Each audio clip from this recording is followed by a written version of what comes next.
Fashalom Monoranjan Deborma Smriti Police Parade Ground Edinogoro Kaisha Pandani Bishingti Fieldok Chine All India Civil Defense and Home Guard Rising Day 2024 Palai Lekha O Pandani Bishingti no Defense Rongni Bakhakti Parade Muthangjakmani Bahino Nukjakha আমার ব্যক্তিগত এবং গৃহরক্ষী ও অসামরিক প্রতিরক্ষা দপ্তরের পক্ষ থেকে আপনাদের সবাইকে স্বাগত জানাচ্ছি।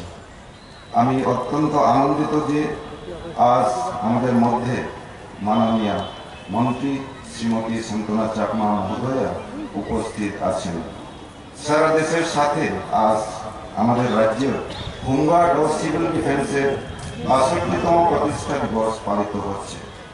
এই দিনটিকে স্মরণীয় করে রাখতে আজ আমরা এখানে সমবেত হয়েছি। আজ আমি শ্রদ্ধার সাথে স্মরণ করছি ওইসব বীর হোমগার্ড শহীদদের যারা রাজ্যের শান্তি ও সম্প্রীতি রক্ষা করার জন্য নিজেদের আত্মবলিদান দিয়েছেন। বিগত দিনগুলোতে আমাদের রাজ্যে ১০ জন হোমগার্ড ভলান্টিয়ার্স উগ্রপন্থীদের মোকাবিলা করার সময় প্রাণ আহুতি দিয়েছেন। আমি তাদের পরিবারের সদস্যদের প্রতিও গভীর সমবেদনা জানাই। হোমগার্ড ও সিভিল ডিফেন্সের প্রতিষ্ঠা হয়েছিল পুলিশ ও সাধারণ প্রশাসনকে আইন শৃঙ্খলা রক্ষা এবং প্রাকৃতিক দুর্যোগ মোকাবিলা করার ক্ষেত্রে সহায়তা করার জন্য। হোমগার্ড এবং সিভিল ডিফেন্সের মূলমন্ত্র হচ্ছে নিষ্কাম সেবা। আমি আনন্দিত এই বাহিনীর সদস্যরা তাদের দায়িত্ব ও কর্তব্য নিষ্ঠার সঙ্গে পালন করে যাচ্ছে।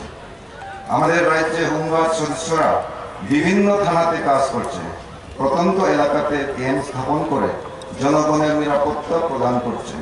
তাছাড়াও ট্রাফিক ব্যবস্থা নিয়ন্ত্রণ, হাসপাতালে রোগীর সেবা প্রদান, আগরতলা বিমানবন্দর, সেন্ট্রাল ওয়্যারহাউস, দূরদর্শন কেন্দ্র, কেন্দ্রীয় ভূগর্ভস্থ জলবোট এবং বিভিন্ন গুরুত্বপূর্ণ স্থানে নিরাপত্তা প্রদান করছে।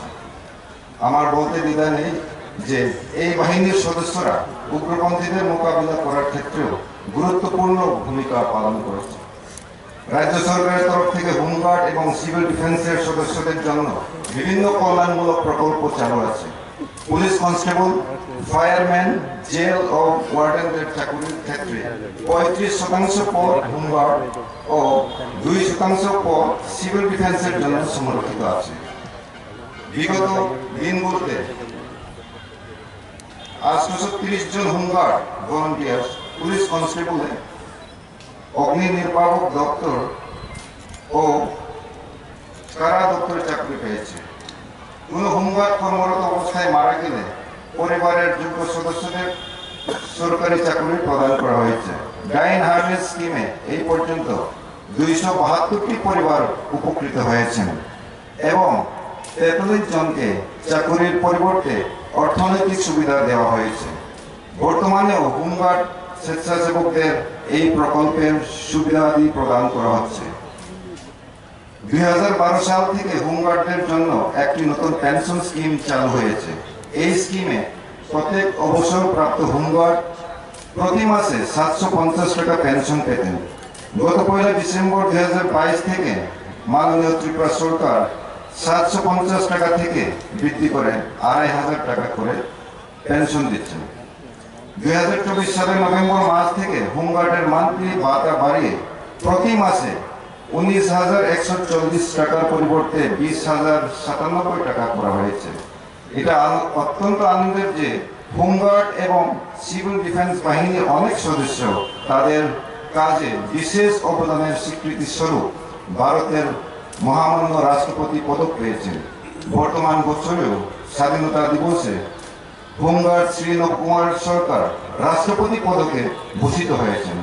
আমি আশা করি হোমগার্ড এবং সিভিল ডিফেন্স ভলান্টিয়ার্সরা আগামী দিনেও আমাদের রাজ্যে শান্তি ও সম্প্রীতি রক্ষা এবং প্রাকৃতিক দুর্যোগ মোকাবেলা করার ক্ষেত্রে তাদের সেবামূলক কাজ জারি রাখবে। সর্বশেষে আমি প্যারেড কন্টিনজেন্টদেরকে আজকে একটি সুন্দর প্যারেড প্রদর্শন করার জন্য ধন্যবাদ জানিয়ে আমার সংক্ষিপ্ত ভাষণ শেষ করছি। সবাইকে ৬২তম অল ইন্ডিয়া সিভিল ডিফেন্স এবং হোমগার্ড রাইজিং ডে ২০২৪-এর এই অনুষ্ঠানে আমি সমগ্র রাজ্যবাসীকে আমার ব্যক্তিগত পক্ষ থেকে এবং ত্রিপুরা সরকারের পক্ষ থেকে অনেক অনেক শুভেচ্ছা এবং ধন্যবাদ জ্ঞাপন করছি। আজকের এই অনুষ্ঠানে উপস্থিত যারা রয়েছেন, সমস্ত ডিফেন্স থেকে শুরু করে বিভিন্ন পদের কর্মচারী থেকে শুরু করে যারা ইলেক্টেড মেম্বার রয়েছেন এবং ছাত্রছাত্রী থেকে শুরু করে যারা এই প্রোগ্রামে উপস্থিত রয়েছেন এবং সমস্ত মিডিয়া বন্ধুদের আমি অনেক অনেক ধন্যবাদ জ্ঞাপন করছি। আমি এই পূর্ণ দিবসে আমি সর্বপ্রথম আমি শ্রদ্ধা জানাতে চাই যারা দেশের জাতীয় সংহতি এবং অখণ্ডতা রক্ষার্থে এবং বিপর্যয়কালীন সময়ে মানুষের জীবন রক্ষা করতে যারা মূল্যবান জীবন বলিদান দিয়েছেন,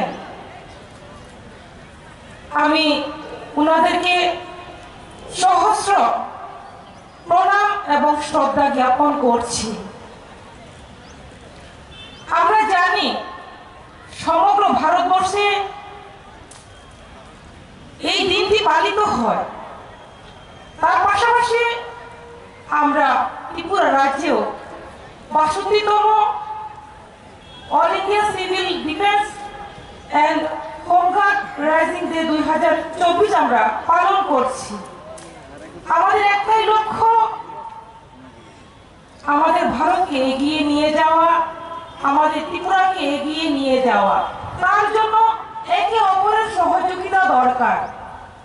যে আপনারা যারা সিভিল ডিফেন্সে আপনারা রয়েছেন, হোমগার্ডে যারা নিযুক্ত রয়েছেন, আপনারা যেভাবে কঠোর পরিশ্রম করে যাচ্ছেন দেশের জন্য, জনগণের জন্য, তো আমি আপনাদেরকে ধন্যবাদ দিতে চাই। যেভাবে আপনারা সহযোগিতা করে যাচ্ছেন, আগামী দিনেও আপনারা সেভাবে আরো গতিতে আপনারা দেশের এবং রাজ্যের সেবা আপনারা চালিয়ে যাবেন। তো আমি বলতে চাই, আজকের দিনে শুধুমাত্র আমাদের ডিফেন্স কাজ করলে হবে না, আমাদের সমস্ত অংশের জনসাধারণকে, সুনাগরিককে অংশগ্রহণ করতে হবে। যখন আমরা একজোট হয়ে কাজ করব, তাহলেই আমাদের যে লক্ষ্য, সেই লক্ষ্যে আমরা এগিয়ে যেতে পারবো, লক্ষ্যে আমরা পৌঁছতে পারবো। ব্যুরো রিপোর্ট, খম্পই। জুড়ে থাকে বাঁধন